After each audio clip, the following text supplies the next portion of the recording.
Thank you guys for coming out. We are a little TV show here in San Francisco, and it's an alternative underground talk show where we interview artists and talk about their lives, their performances, what's going on, who they're sleeping with, how they're surviving, what food stamps are on this month, and all of that goodness. So thank you for joining us. It's very special. I want to give a shout out to Hecalina and Hillary and Carol and all the amazing people here at Oasis who totally help us, Jason and Darcy. But anyway, welcome to the couch, you guys. Thank you. How are you doing, Mahlae? I'm wonderful. How are you? I'm great. This is super fun. Hi, Balenciaga. Hi. How are you? You guys both look fabulous. Thanks, you're like, all of this. So, you perform at the cafe a lot, and Beau, and lots of different places around the city. Tell us a little bit about who you are so that our audience here and on the interwebs know a little bit about Mahlae Balenciaga. Mahlae Balenciaga. Well, I do turn off lights and power too. So, for those who don't know who I am, my name is Mahlae Balenciaga. I perform 11 days a week here in San Francisco and beyond, and I literally perform every single day of the week, and I'm just kind of everything. I can perform I don't know. But on Sunday mornings, I do a little small show called Sundays at Drag at the Sarcastic Drake Hotel. It's a cabaret-style brunch show. On Monday nights, I host at the cafe for RuPaul's Drag Race viewing party. On Tuesday nights, I am in the East Bay out doing some private gigs on Tuesdays and Wednesdays. On Thursdays, I'm in San Jose at Splash my club. On Friday, I'm in Sacramento at Badlands, and then Saturday night, I am at the cafe on Saturday. Okay. Yes. Wow. Yeah. Sacramento. Yeah, Sacramento. I used to live in Sacramento, so that's okay. where I have my same show for the last 11 years. Wow. Yeah. I thought you were like 25. I'm 14, so yes, I started yesterday, and yes, I'm 14 years old, and that's about it. I really get that. So last time I saw you was at Beau, and you had Raja there, RuPaul's Drag Race. Oh yeah, and that's Oju, and I was like, yeah, you have to know Beau too. And so how is your life in San Francisco? How do you fit in all this performance and every other thing that you do? Like, what's a typical day for Mahlae Balenciaga besides the drag? Well, I wake up very early on most days. I get up at 4:00 p.m. and I start my day. It's very early. And so I start my day by doing yoga, meaning getting out of the bed and getting ready for the nighttime. Some people get up in the morning and they have like Folgers in their cup, and I have Jaeger in mine. But I get up and I start my day by like finding out what music I'm gonna perform that night, returning a lot of emails. I do a lot of private events like weddings, bar mitzvahs, Christmas parties, office parties.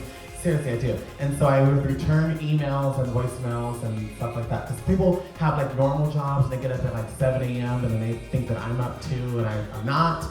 So I start my day by replying to Twitter and Instagram and everything else. So that's my very normal day. And then I go and get something to eat and then start getting ready because by that time it's 9 o'clock. When did you have sex? When do you have time for sex? Well, since I'm only 14, I don't have sex yet. I apologize. I asked. Allegedly. Well, you make time for everything. You make time to shower. You make time to sleep. Sometimes you don't sleep. Sometimes you do other things besides sleeping. Like praying. Or yoga. Yoga, yeah, something like that. More yoga.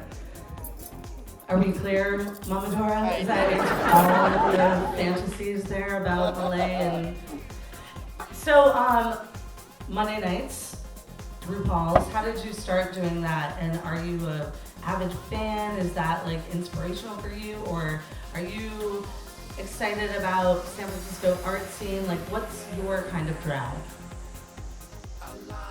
There's a lot of questions. So let's start with Drag Race. So Drag Race is on Monday, and I started doing a viewing party season 1 when I was still living in Sacramento. At the time, it wasn't Logo, it was Stage 1, used to send a DVD of 3 episodes on the DVDs. They would mail it to you, and after those 3 episodes were played, the DVD didn't work anymore.